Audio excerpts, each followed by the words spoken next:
दोस्तों पूरी दुनिया में हर कोई काम तो करता ही है, राइट? और करे भी क्यों ना, आखिर इसी चीज़ से तो उनकी इनकम जनरेट होती है, जो कि उनके सर्वाइवल के लिए नेसेसरी भी है। लेकिन ज़्यादातर लोगों को अपना प्रोफेशन सबसे हार्ड लगता है। उनको ऐसा लगता है कि उनसे ज़्यादा हार्डवर्क तो कोई करता ही नहीं है। और फैक्ट तो यही है कि हर किसी को अपना काम उतना अच्छा नहीं लगता जितना दूसरों का लगता है। बहुत ही कम लोग होते हैं जो कि अपने काम से सेटिस्फाइड होते हैं। और अब सेटिस्फाइड की बात आई गई है तो आप मुझे बताइए कि क्या आप अपने काम से सेटिस्फाइड हैं या नहीं। सो हे गाइस, मेरा नाम है चेतन जोशी और स्वागत है आपका नॉलेज सोर्स की एक और वीडियो में।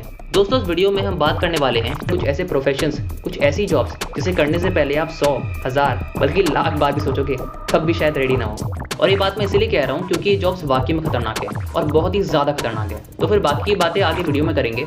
बट वेट, वीडियो शुरू करने से पहले मेरी आपसे एक ही रिक्वेस्ट है कि अगर आपने अभी तक मेरे चैनल को सब्सक्राइब नहीं कर रखा है तो फिर क्या कर रहे हो यार, अभी वो लाल रंग का सब्सक्राइब बटन दबाओ और बेल आइकन को ऑल के ऑप्शन पे ज़रूर सेट करना, क्योंकि ये सबसे ज़रूरी है ताकि जब भी मैं वीडियो अपलोड करूँ तो आपको तुरंत उसकी नोटिफिकेशन मिल जाए।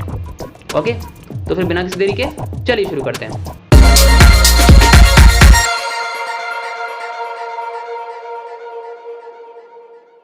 Number 10, snake farming. दोस्तों जब भी सांपों की बात आती है तो अच्छों के पसीने छूट जाते हैं। इनको हाथ लगाना तो दूर की बात है, लोग इनके पास जाना भी बिल्कुल पसंद नहीं करते, राइट? लेकिन इंडोनेशिया और चाइना के कुछ इलाकों में सांपों की खेती की जाती है और ये लोग सांपों की खाल और जहर बेचकर पैसे कमाते हैं। तो दोस्तों आप सोच ही सकते हैं कि ये काम कितना खतरनाक होगा। हर वक्त सांपों के बीच में रहकर काम करना ये वाकई में बहुत ही ज़्यादा खतरनाक काम है। इनमें से कुछ सांप तो इतने जहरीले होते हैं कि बस एक बार काटने से ही कुछ ही सेकंड्स में इंसान की मौत हो जाती है।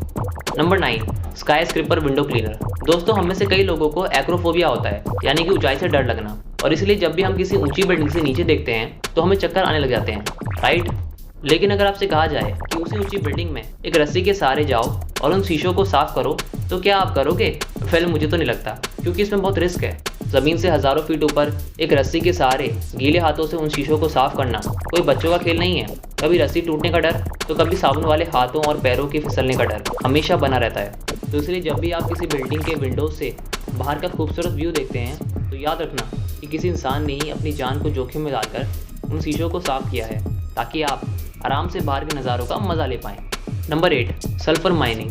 दोस्तों ये एक ऐसी जॉब है जो कि अपने वर्कर्स को ज़्यादा जीने का मौका नहीं देती, और वो इसलिए क्योंकि ये जगह दुनिया की सबसे खतरनाक काम करने वाली जगहों में से एक है। दरअसल ये जगह इंडोनेशिया का कवाह इजेन वॉल्केनो है और यहाँ पर एक सुंदर सा हरे रंग का एक तालाब भी है जो कि पहाड़ों के बीचों बीच बना है, और ये देखने में इतना सुंदर है कि कोई भी इंसान इसकी तरफ खींचा चला आएगा।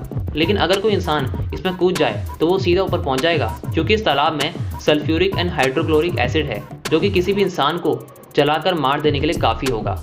और यहाँ पर वर्कर्स को इसी सल्फर को निकालने के लिए नीचे आना पड़ता है, और वो भी बिना किसी सेफ्टी के। मेरा मतलब है कि ना ही इन वर्कर्स के चेहरों पे मास्क होता है और ना ही इनके हाथों में ग्लव्स।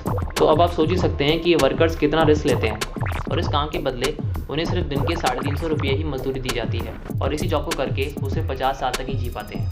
Number 7, tower technician. दोस्तों आज की इस मॉडर्न दुनिया में हर एक चीज़ डिजिटल फॉर्म में आ चुकी है। हमें कुछ भी काम करना होता है तो हम हेल्प लेते हैं अपने बेस्ट फ्रेंड की, जो कि हमें हर सिचुएशन में मदद करता है। और मैं बात कर रहा हूँ और किसी की नहीं बल्कि आपके मोबाइल फ़ोन की, जो कि हमेशा आपकी हेल्प करता है, राइट? लेकिन आज के टाइम में पावर सप्लाई या फिर इंटरनेट बंद हो जाए तो हम तुरंत अपना आपा खो देते हैं और सीधा कंपनी में कॉल करके कंप्लेंट्स की बारिश कर देते हैं। और बात तो तब बिगड़ जाती है जब हमें ये सुनने को मिलता है कि हमारे टेक्नीशियंस अभी काम कर रहे हैं, कुछ घंटों बाद सर्विस शुरू हो जाएगी। लेकिन तब भी हम पेशेंस नहीं रखते और उनके ऊपर और भी ज़्यादा चिल्लाने लग जाते हैं। लेकिन क्या आपने कभी सोचा है कि एक टेक्नीशियन की जॉब कितनी खतरनाक हो सकती है? सपोज कीजिए कि एक बहुत ही बड़ा खुला मैदान है और उसके बीच में एक 1000 फीट का लंबा सा टावर है, ठीक है? और उस टावर पे आपको एक भारी टूल किट बैग लेके चढ़ना है, और वो भी सिर्फ एक रस्सी के सहारे। तो क्या आप जाओगे? मुझे नहीं लगता, क्योंकि वैसे ही वहाँ पर ऊंचाई का, तेज हवा का, खराब मौसम का, हाथ पैर फिसल जाने का और करंट लग जाने का भी डर हमेशा बना रहता है। लेकिन इतनी सारी प्रॉब्लम्स के बाद भी टेक्नीशियंस अपना काम बखूबी करते हैं और आपके घर तक पावर सप्लाई ढंग से पहुँचे इसका भी वो पूरा ख्याल रखते हैं। Number 6, bomb defusing squad. जो लोग बॉम्ब को डिफ्यूज़ करते हैं उन्हें अगर रियल लाइफ का आयरन मैन कहा जाए तो कुछ गलत नहीं होगा, क्योंकि वाकई में इनका दिल लोहे की तरह मजबूत होता है। आखिर बॉम्ब डिफ्यूज़ करना कोई बच्चों का खेल थोड़ी ना है। इसमें आपको बहुत ही फोकस और अपने काम पे पूरी तरह से कॉन्सेंट्रेट करना पड़ता है। कई बार लैंड माइंस को डिफ्यूज़ करते समय लोगों ने अपनी जान भी गंवाई है, क्योंकि इन्हें ढूंढना आसान तो बिल्कुल भी नहीं होता। आपकी एक गलती आपकी जान भी ले सकती है, और यही चीज़ इस जॉब को सबसे ज़्यादा डेंजरस बनाती है। लेकिन फिर भी ये लोग अपनी जान की परवाह किए बिना कईयों की जान बचाते हैं। और इस काम को करने के लिए जो हिम्मत और जज्बा चाहिए होता है वो हर किसी के अंदर नहीं होता, इसलिए ये लोग हमारे रियल हीरोज़ हैं। इस बात का एक लाइक तो बनता है दोस्त, तो अभी जाकर इस वीडियो को लाइक करो। Number 5, fire fighters. दोस्तों क्या आपको पता है कि सबसे खतरनाक दर्द किस चीज़ से होता है? अब आप में से हर कोई अपनी अपनी राय देगा। कुछ लोग बोलेंगे कि बंदूक की गोली लग जाने से सबसे ज़्यादा दर्द होगा, या फिर चाकू से हाथ कट जाने पर दर्द होगा। और कुछ लोग तो ये भी बोलेंगे कि चींटियों के काटने से सबसे ज़्यादा दर्द होता है। वेल मुझे पता है कि ये सारी चीज़ें काफ़ी दर्दनाक हैं, लेकिन अगर बात आती है सबसे ज़्यादा की तो वो है फायर, यानी कि आग। जी हाँ, अगर किसी इंसान के ऊपर आग लग जाए तो उस सिचुएशन में जो दर्द होगा वो बर्दाश्त कर लेने के लायक तो बिल्कुल भी नहीं होगा, इसलिए आग को इतना ज़्यादा खतरनाक कहा जाता है। लेकिन जो फायर फाइटर्स होते हैं उनका तो काम ही है आग को बुझाकर जनता को बचाना, चाहे वो आग किसी बिल्डिंग में लगी हो, या फिर किसी फैक्ट्री में लगी हो, या फिर दूर किसी जंगल में लगी हो। वो लोग इस चीज़ की परवाह किए बिना चाहे कोई भी हो उसकी जान को बचाने में कोई कसर नहीं छोड़ते, चाहे सिचुएशन कितनी भी क्रिटिकल क्यों ना हो जाए। Number 4, stuntman. मूवीज़ देखना भला किसको पसंद नहीं होगा, स्पेशली थिएटर्स में, क्योंकि वहाँ पर हमें मिलता है बहुत ही कमाल का एक्सपीरियंस और इसीलिए हम मूवीज़ को काफ़ी इंजॉय भी करते हैं, राइट। बट वेट गाइस, तो हीरो को स्टंट परफॉर्म करते हुए देखने में आपको काफ़ी मज़ा आता है ना, कि अरे वाह क्या कमाल का स्टंट किया है। लेकिन रियलिटी तो कुछ और ही होती है। दरअसल जिन हीरोज़ को आप मूवी में स्टंट परफॉर्म करते हुए देखते हो वो असल में स्टंटमैन होते हैं, या फिर आप उन्हें हीरो का बॉडी डबल भी कह सकते हैं, जो कि अपनी जान का रिस्क लेकर हीरो के बदले स्टंट परफॉर्म करते हैं ताकि हीरो को चोट न लगे। लेकिन इस काम के लिए कभी उन्हें इतनी शाबाशी और तालियां नहीं दी जाती जिसके वो असली हकदार होते हैं, क्योंकि मूवी देखते समय तो हमें यही लगता है कि हीरो ने कितना कमाल का स्टंट किया है, वाह मज़ा आ गया। मूवी में जितने भी एक्टर्स होते हैं, डायरेक्टर्स होते हैं, चाहे हीरो हो, हीरोइन हो, विलन हो, कोई भी हो, हम सभी के प्लस पॉइंट माइनस पॉइंट बताते हैं। लेकिन स्टंटमैन, उनके बारे में तो कोई बात ही नहीं करता, उनको तो हम साइड में कर देते हैं और जितनी भी तारीफ होती है स्टंट्स को लेकर वो सभी हम हीरो के लिए करते हैं। लेकिन सच्चाई आपके सामने है। हम ऐसा नहीं कह रहा हूँ कि हर एक हीरो बॉडी डबल का इस्तेमाल करता है, कुछ ऐसे भी हीरो होते हैं जो कि अपने स्टंट्स परफॉर्म करना खुद ही पसंद करते हैं और बहुत ही रेयर केसेस में ही बॉडी डबल या फिर कोई सेफ्टी का इस्तेमाल करते हैं, जो कि बहुत ही अच्छी बात है। लेकिन अगर बात करें मेजॉरिटी की तो ऐसा नहीं होता, और कभी तो इतने खतरनाक स्टंट परफॉर्म करते समय स्टंटमैन को अपनी जान से भी हाथ धोना पड़ता है। इसलिए मेरा तो बस इतना ही कहना है कि अगर स्टंटमैन इतने खतरनाक स्टंट परफॉर्म करते हैं तो उन्हें उसका उतना ही क्रेडिट मिलना भी चाहिए। Number 3, sanitation worker. दोस्तों जब कोई व्यक्ति सुबह सुबह सड़क से कचरा उठाता है और हमारे घरों से भी कचरा ले जाता है तो उस टाइम पर हम क्या कहते हैं कि देखो देखो कचरे वाला आ गया। लेकिन दोस्तों अगली बार ऐसा कहने से पहले थोड़ा सोचना ज़रूर, क्योंकि अगर ध्यान दे तो कचरे वाला तो आप हैं और वो तो सफाई वाला है जो कि बस अपनी ड्यूटी निभा रहा है। और क्या आप जानते हैं कि सफाई कर्मचारियों की ज़िंदगी कितने खतरों से भरी होती है? ये लोग नालियों में उतरकर अपनी जान को जोखिम में डालते हैं और हर पल कचरे से घिरे रहते हैं, और हमारे देश में तो इनके लिए कोई ज़्यादा सुरक्षा के इंतजाम भी नहीं है और इसलिए खतरा हमेशा इनके आसपास ही मंडराता रहता है। कभी खतरनाक इन्फेक्शंस होने का डर, तो कभी जहरीली गैसेस के कांटेक्ट में आने का डर हमेशा बना रहता है, और इसी वजह से कोई भी नई बीमारी का शिकार सबसे पहले ये सफाई कर्मचारी ही बनते हैं। Number 2, crocodile wrestlers.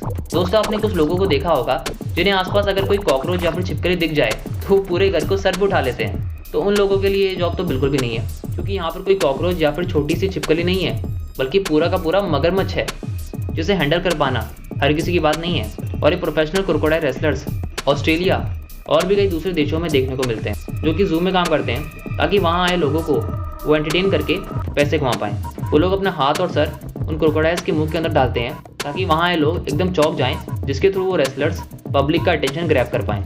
हालांकि वो सब तो ठीक है, लेकिन इस चीज़ को करते समय कई लोगों ने अपनी जान गंवाई है या फिर बहुत ही बुरी तरह से घायल हो चुके हैं, और इसलिए टू बी वेरी ऑनेस्ट मैं इस जॉब को बिल्कुल भी सपोर्ट नहीं करता, क्योंकि चाहे क्रोकोडाइल हो या फिर टाइगर, है तो जानवर ही, क्या पता कब मूड खराब हो जाए और कुछ उल्टा सीधा कर बैठे।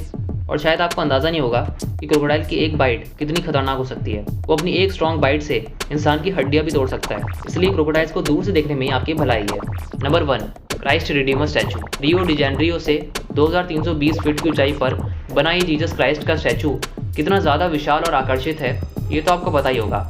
लेकिन सन 2007 में यहाँ पर एक बहुत ही तेज़ तूफान आया था और उस तूफान में आई बिजली ने इस स्टैचू को काफ़ी ज़्यादा नुकसान पहुँचाया, जिसकी वजह से इस स्टैचू के सर और हाथ को अच्छा खासा नुकसान हुआ। लेकिन जब इस स्टैचू के उन डैमेज एरियाज़ को रिपेयर करने का काम मिला तो कई सारे कॉन्ट्रैक्टर्स ने साफ साफ मना कर दिया, क्योंकि बहुत रिस्की था। इतनी ऊंचाई में जा पाना ही बहुत बड़ी बात है, पर यहाँ पर तो बात थी उस स्टैचू पर चढ़कर इतनी ऊंचाई पर बहुत ही ध्यान से पूरे काम को ख़त्म करना। तो तभी कैथोलिक समुदाय ने वर्ल्ड के बेस्ट इंजीनियर्स को ये काम करने का मौका दिया, और आप देख ही सकते हैं कि ये लोग अपनी जान को हथेली में रखकर बहुत ही आराम से ये काम कर रहे हैं। सच में ये है असल में खतरों के खिलाड़ी।